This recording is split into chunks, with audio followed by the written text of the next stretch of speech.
In this video we will learn how to add asset type in FlowHCM. First of all, we will log in into FlowHCM portal.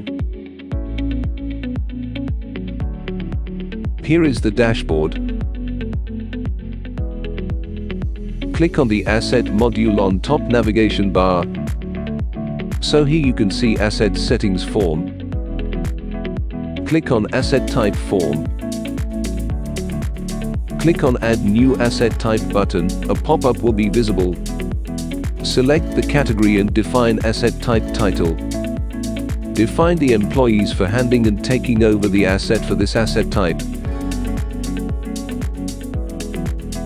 Define either this asset type can be mapped to employee multiple or single.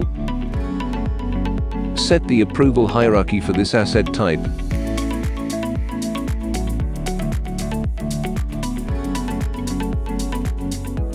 Then click on Save button to add the asset type in grid. System will show a small pop-up indicating that your request is successfully submitted. In this manner, asset types can be added. System will show the added list of asset types in grid.